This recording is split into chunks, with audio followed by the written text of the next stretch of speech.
Assalamu alaikum. We are joined here today with Sir Nauman Qureshi and Madam Maliha Latif. Sir Nauman Qureshi started his education at Government College in the psychology department as his undergraduate subject, and then moved on to Canada at Lakehead University. Right. And that's where you did your 1974. master's. 1974.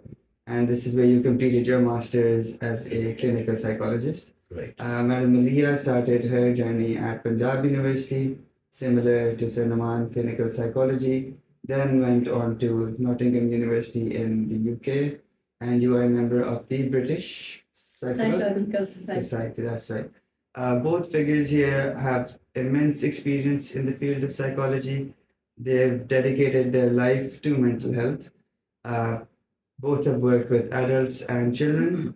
In this talk today, we're going to hopefully uncover the face of psychology in Pakistan, learn from their practice and the values that they keep in high regard while working with vulnerable populations.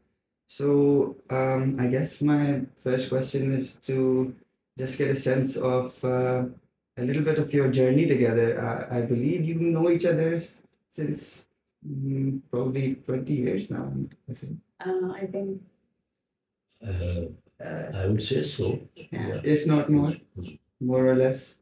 more or less. And I think this- more, definitely I more. think- No, definitely more.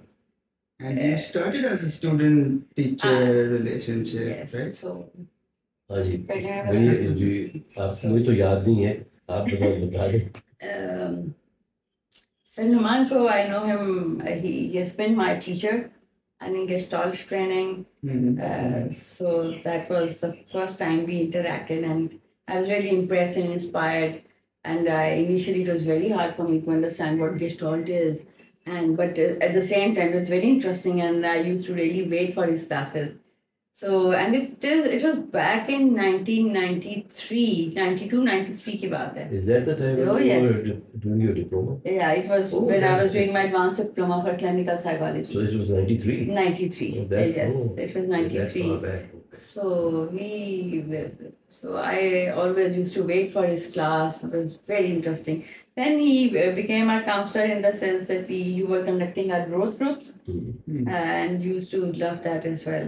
It really, initially we didn't understand why we are taking these counseling sessions and growth groups, but that was now I realized they were very. I remember that was the time when I was involved with the ADCP program right from the very beginning, 85 say, I think. And I was big on, Nosheen was also, she was the director of the program and she happened to be my classfellow in BC. So I was very big on, in some ways, pushing the idea that every trainee should go through some individual therapy as well. So Right. then for some years, that did become mandatory for the trainees to go through 10 sessions of their own individual therapy. And then we also started emotional growth groups for the trainees. And I think that was, that made the program that really enriched the program in some ways. I agree. That was really helpful Mhm. and interesting. How come it stopped, or what's the reason for the discontinuation? Because it seemed like mental health for mental health professionals is an important point. Mhm. People need supervision in the work that they're doing when they are doing psychotherapy. So, and the ADCP program is still very popular. Sure. I think we come across many graduates who are completing this certification, and it's a good program. Would what were the benefits you saw in somebody who had completed the certification for them to undergo therapy or counseling for themselves or support? Sorry, what did you call it? It was the personal growth. Personal growth. Personal Sure. growth. See, I personally feel that if for effective counseling or effective psychotherapy, the therapist or the counselor's own level of functioning has a very important role to play. Mhm. It's very important for the trainees to be able to see how does the theoretical concepts that are being taught to them, Mhm. how do they practically, clinically work? And a good way of really introducing that or letting them experience that is by putting them into that, role of being a client to a therapist. And invariably, in a training program, the therapist is one of the faculty members or one of the teachers that they are working with. So, so it's a good way for them to work on their own issues and concerns as well. Right. I remember a very interesting sort of incident. One of my, one of my trainees back in those days, she went to for an internship in one of the hospitals, and here she came across a young boy, who was having some concerns or issues around sexuality. Mhm.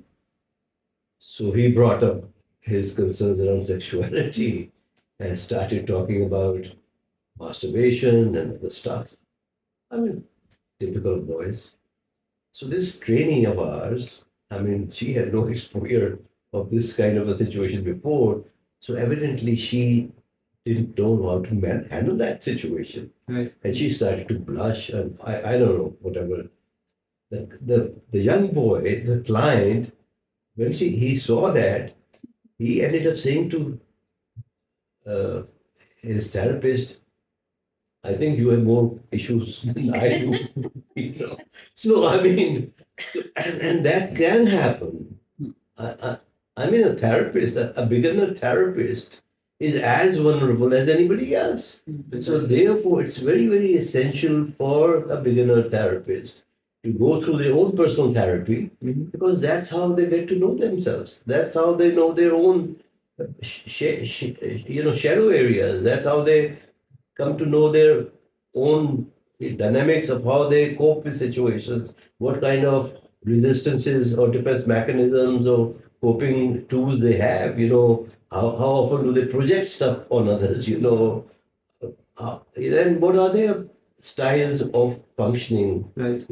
So self awareness, knowing your own self is very, very important in terms of therapy so that you could differentiate between, what's your strength or what's your weakness or limitation and and what are the concerns of the client you're working with. So that differentiation is very important for us to know that, okay, this is my stuff and this is the client's stuff. Otherwise, sometimes if we don't really know ourselves, if we don't have clarity around our own self, then there's a probability of us laying a lot of that stuff onto the client. Which is very true. And I believe, correct me if I'm wrong, it sounds like you're giving importance to the reflective element that a new therapist or any therapist should continuously engage themselves in this level of introspection, like you said, assessing their shadow, catching the level of transference. I mean, these are jargon words, but ma'am, Malia, do you have anything to talk about this element of continuing education and reflecting on your practice? I think it's for anyone, for any profession, it's important. But being a counselor or psychotherapist, it's very, very essential for us to keep reflecting our own selves, Right. because we are dealing with human behavior and human mind, and unless and until we ourselves are not composed or not aware of our own desires or of what we want, what we don't want, how we feel, how stable, composed we are feeling at any point of life, I think it does have a lot of influence on what we do. Indeed. And, Yes. and that's a responsibility. That's majorly. Mhm. We're not dealing with machines. We're dealing with human beings. Mhm. So that I think it's very, Yeah. very important. I quite agree with what he has said. Mental well-being, I tend to look at mental well-being as a river, and it has 5 or 6 maybe tributaries to it. Emotional health or emotional well-being is one. Cognitive well-being is another. Then social well-being is another. and meaning to life is another, and then self growth, is a very important tributary to one's own mental well-being. And for a therapist, I mean, it's a very important role actually, uh, and I think it's essential for all of us as therapists to constantly be working on our own personal growth as well. And and in terms of personal growth, we need to involve ourselves in different, uh, you know, ongoing continuing education activities. We need to involve ourselves in, if possible, in growth groups. We need to also, you know, in order for us to extend our self boundaries, self, you know, concept, we have to keep experimenting with new things in life because that's how we grow and that's how we learn. And that's how we stretch our growth boundaries as well. Right. So it is, as Maliha just said, I tend to look at it as work in progress for the rest of the life. So you can't say, oh, I've got my training, I've done my thing, now I don't have to, work anymore on myself. There's no such thing. It's an ongoing process. Exactly. Yes. Exactly. Getting the degree and the licensing is just the first It's step. just the beginning. And then you continue on with supervision. Absolutely. And it's weaved into the ethics of your practice. Absolutely. And one should definitely get supervised guidance That's before very they essential. start Very their own important. practice. That's very important. Is there any other message that you would want to give to recent graduates who have just done their, let's suppose, their undergraduate in psychology and or their masters in psychology, and they're looking to set up their practice or trying to find some sort of work that they would want to pursue in terms of a clinical setting where they're talking to people or they're working with children and families? I guess supervision is a big point, right? Yeah, I would say supervision is probably I would rank it as number one. Uh, because in Pakistan, for instance, there are not too many institutions where you can go for training and so forth, unfortunately, so far. So over here, what the beginner therapist or beginner psychologist should do is go into supervised practice. I mean, go under supervision for at least 1,000 hours. Yeah, at least. That's the minimum. Uh, that is very, very essential because that's one way of them learning for their own selves, and it's important to have someone that you could discuss your queries with, because there are a lot of queries one has around different things, and it's important to have supervisors for that. And it's just if you, I hope, hopefully, if we get to it, if we can find some links or settings in Pakistan where people can avail such resources, we'll try and keep them in the link below. And ma'am, do you know of any places where somebody could get supervised? I know you have a school and clinic which looks at autism, and work in supervision of certain therapists. Would that be in a similar way, doing something similar to what Sir Nauman is saying? I think no. I think generally students who are coming to us out from universities are the ones who are working with us. They're working in a different modality. I think at the moment what we are talking about is about human well-being, human growth, human potential, emotional well-being, and our own selves basically. So for that, I think as Sanwan said earlier, it's very essential during our studies when we were studying to get ourselves enrolled in this individual therapy and group therapy sessions with our teachers. Right. And that was one of the very the key area and the very I think best opportunity for us in fact. Otherwise, I think now there is awareness there, and there are a lot of clinical psychologists who are working in the field. So it's our own responsibility. Generally, there are places where you can go and work on your own self.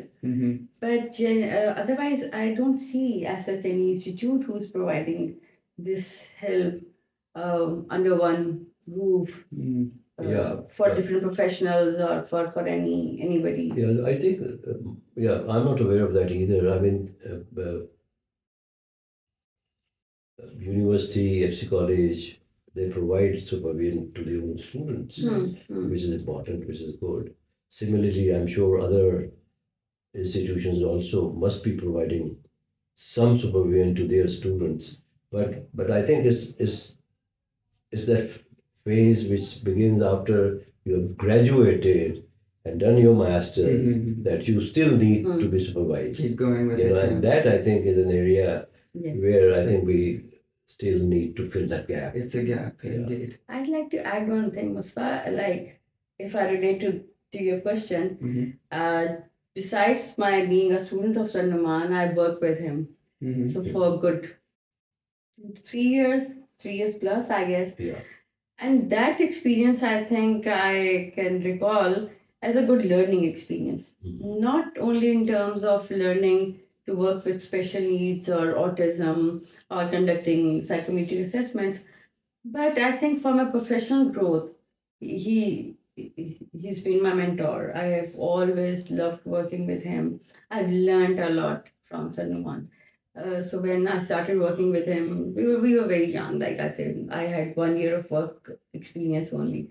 So I was very impressed with the way his setup was, his clinic was, his way of having meetings with parents. So those I think, and then general ethics, during our break times we used to discuss clients. So those values and those ethical practices, and I think professionalism, I think I owe him a lot in that matter. And today I don't see that practice happening. That makes my day. Well. Yeah, I mean, but honestly, and I say this to everybody. I say this to everybody. I always want to become a teacher, leader like him. I don't know I'm there or not, but he has been a great mentor.